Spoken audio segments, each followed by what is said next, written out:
దేవుని నామానికి వందనాలు, దైవజనులకు వందనాలు. లైవ్లో చూస్తున్న మీ అందరికీ నా వందనాలు. నా పేరు గిరి. నేను తాడేపల్లిలో ఉంటాను. ఒక చిన్న జ్యువెలరీ షాప్లో వర్క్ చేస్తూ ఉంటాను. అసలు దేవుడు అంటే ఏంటో నాకు తెలియదు, ఏమీ తెలియదు. ఫస్ట్లో నా పాత జీవితం చాలా దారుణంగా ఉండేది. దేవుని యందు భయభక్తులు లేకుండా, ఏమీ లేకుండా ఉండేవాడిని నేను. సిగరెట్లు కాల్చడం, మందు తాగడం, స్నేహితులతో బయటకు వెళ్ళడం, సినిమాలకు వెళ్ళడం, అలా ఉండేది నా జీవితం. దేవుడు అంటే అసలు ఏమిటో తెలియదు. దేవుడు ఉన్నాడా అనే ఆలోచన కూడా నాకు ఉండేది కాదు. మన కోసం ఒకరు ప్రాణం పెట్టారని కానీ అది కానీ ఏమీ ఉండేది కాదు. నా జీవితం నా ఇష్టానుసారంగా ఇంట్లో తల్లిదండ్రుల మాట వినకుండా ఫ్రెండ్స్తో తిరగడం, సినిమాలకు వెళ్ళడం, తాగడం లాంటివి చేసేవాడిని. కానీ ఒకరోజు మా ఇంటి దగ్గర ఉన్న దైవజనులు ఒకసారి నన్ను సన్నిధికి తీసుకెళ్ళారు. చిన్నతనం అప్పుడు ఏమీ తెలియదు. వారితో పాటు సరదాగా వెళ్ళేవాడిని కానీ అంత చిన్నప్పుడు కదా, అసలు ఏమీ తెలిసేది కాదు. వెళ్ళేవాడిని, వచ్చేవాడిని. కానీ అలా చిన్నతనంలో దేవుని దగ్గరికి వెళ్ళడం, వాక్యం వినడం ద్వారా ఏమో కానీ వెళ్ళేవాడిని. 1 సంవత్సరం అలా వెళ్ళేవాడిని. తర్వాత నేను దేవునికి చాలా దూరం అయిపోయాను. చిన్న కారణాల వల్ల హైదరాబాద్ వెళ్ళాను. హైదరాబాద్ వెళ్ళడం వల్ల ఇంకా దారుణమైన స్థితికి నేను వెళ్ళిపోయాను. సిగరెట్లు కాల్చడం, సినిమాలు చూడడం వంటివి దేవుడికి పూర్తిగా వ్యతిరేకంగా ఉండేవాడిని. కానీ ఒకరోజు నా మనసుకు అనిపించింది, నువ్వు చర్చికి వెళ్ళేవాడివి, బైబిల్ చదివేవాడివి, దేవుని వాక్యం వినేవాడివి కదా, ఏమైందని నా మనసుకు అనిపించేది. అది నేను లెక్క చేసేవాడిని కాదు. ఫ్రెండ్స్తో, స్నేహితులతో పాటు నా ఇష్టానుసారంగా వెళ్ళేవాడిని. కానీ ఒకరోజు దైవజనులు నన్ను చూసి, అమ్మ సన్నిధికి రాలేదు అని అడగడం వల్ల ఒకరోజు మళ్ళీ వెళ్ళాను. కానీ అలాగా అటువైపు ఉంటూ వాళ్ళకి తెలియకుండా, ఎవరికి తెలియకుండా సన్నిధికి వెళ్ళామన్న పేరుకే కానీ నా ఇష్టానుసారంగా ఉండేది జీవితం. కానీ ఒకరోజు దేవుడు నాతో మాట్లాడాడు వాక్యం ద్వారా. అప్పటి నుంచి నేను దేవుళ్ళో ఎదుగుతూ వచ్చాను. నేను 4 సంవత్సరాల క్రితమే నేను రక్షణ పొంది 4 సంవత్సరాలు అవుతుంది. అప్పటి నుంచి నేను దేవుళ్ళో ఎదగడం ప్రారంభించాను. నేను 2021 సంవత్సరం నవంబర్ 26 రక్షణ పొందాను. దేవుడు నాకు మంచి రక్షణనిచ్చాడు. దేవుడు అనేక కార్యాలు నా జీవితంలో దేవుడు చేశాడు. రక్షణ పొందిన ముందు నా జీవితం చాలా దారుణంగా ఉండేది. స్నేహితులతో బూతులు మాట్లాడడం కానీ, లేకపోతే స్నేహితులతో తిరగడం కానీ మరీ దారుణంగా ఉండేది నా జీవితం. స్నేహితులతో కలిసినప్పుడు సిగరెట్లకి డబ్బులు లేకపోతే మేము ఒక చోటన సిగరెట్లు కాల్చేవాళ్ళం.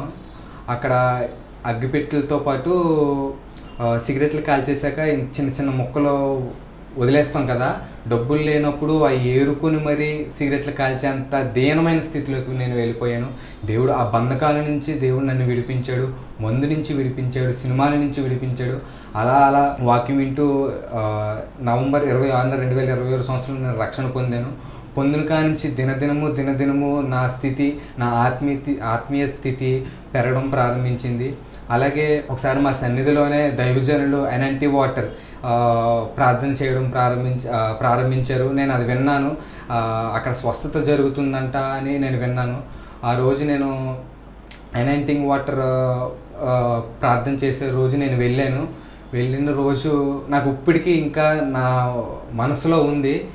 దేవుడు ఆయన ఆత్మతో నింపడం నేను గుర్తుంచుకున్నాను. అది మొదటిసారిగా నా జీవితంలో జరగడం వలన నేను ఇప్పటికీ నా మనసులో ఉండిపోయింది. దైవజనులు అలా చెయ్యి మీద పెట్టి ప్రార్థన చేస్తున్నప్పుడు నేను కళ్ళు మూసుకున్నాను. ఇది నా మొదట దేవుడు నన్ను తాకిన స్థితి ఇప్పటికీ నా మనసులో ఉంది. ఆయన చెయ్యి పెట్టి ప్రార్థించినప్పుడు దేవుడు ఆయన ఆత్మతో నింపాడు. అది మీకు చెప్పడానికి ఎలా అంటే, నడినెత్తి నుంచి అరికాలు వరకు మనకి నీటి బిందువు ఇక్కడ వేస్తే ఎలా అయితే కిందకి జారుకుంటా వస్తుందో ఆ బటన్ వేలు వరకు, అలా ఆయన ఆత్మతో నింపడం నేను గ్రహించాను. అప్పటి నుంచి నా ఆత్మీయ స్థితి దినదినము అభివృద్ధి చెందింది. అలాగే 2 సార్లు అనెంటింగ్ వాటర్తో నన్ను ప్రార్థన చేశారు. మొదటిసారిగా అలా అభిషేకంతో నింపేడు దేవుడు. రెండవసారి ప్రార్థన చేస్తున్నప్పుడు మన చీకటి గదిలో ఉన్నట్టుండి స్విచ్ చేస్తే ఒకేసారి వెలుగు ఎలా వస్తుందో అలా కనులకు అలా అనిపించింది. చుట్టూరు చీకటి, ఒక్కసారిగా మన చీకటి గదిలో పెట్టేసి ఎలాగైతే స్విచ్ ఆన్ చేస్తామో లైటు, ఎలాగైతే ఒకేసారి వెలుగు వస్తుందో అలా వెలుగు వస్తుంది. ఆ 2 సార్లు ఎనైటింగ్ వాటర్ ద్వారా నేను దేవుళ్ళో ఆయన నాతో ఉండడం గ్రహించాను. అప్పుడు లైవ్లో చూస్తున్న మీ అందరికీ నా వందనాలు. నా పేరు గిరి. నేను తాడేపల్లిగూడెంలో ఉంటాను.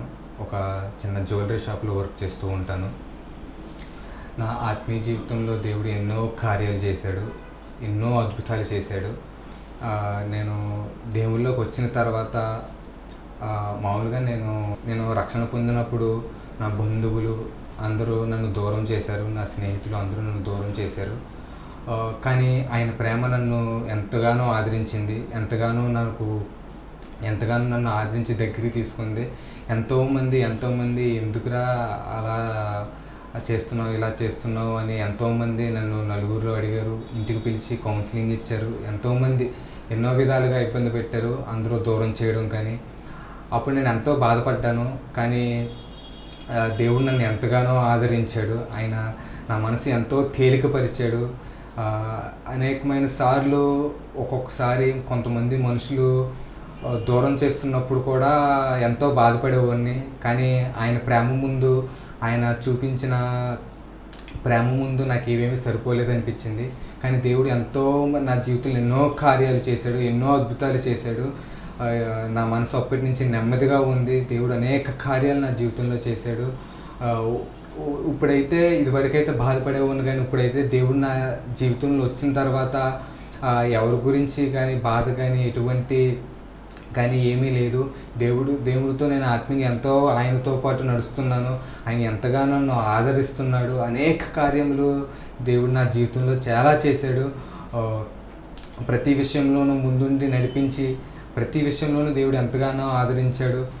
రక్షణ తీసుకున్న సమయంలో తినడానికి లేకపోయినా అసలు ఏది చేయాలన్నా ఇబ్బందిగా ఉండేది. అందరూ నన్ను వేరుగా చూసేవారు. సోమవారం నుంచి శనివారం వరకు ఎన్ని మాటలు విన్నా ఆదివారం మటుకి దేవుని వాక్యంతో నన్ను ఎంతగానో ఆదరించాడు. ఒక తల్లి కంటే ఎక్కువగా, తండ్రి కంటే ఎక్కువగా ఆయన మాటలను చాలా ఆదరించాయి. సోమవారం నుంచి శనివారం వరకు ప్రతి ఒక్కరు సూటిపోటు మాటలతో ఎంతో బాధ పెట్టేవారు. కానీ నేను ఆయన యందు నిరీక్షణ ఉంచి ఆయన నమ్మి నేను ఆదివారం సన్నిధికి వచ్చేవాడిని. వచ్చినప్పుడు ఆయన మాటలను ఎంతో బలపరిచాయి. ఆయనకి ఏమి ఇచ్చినా రుణం తీర్చుకోలేం.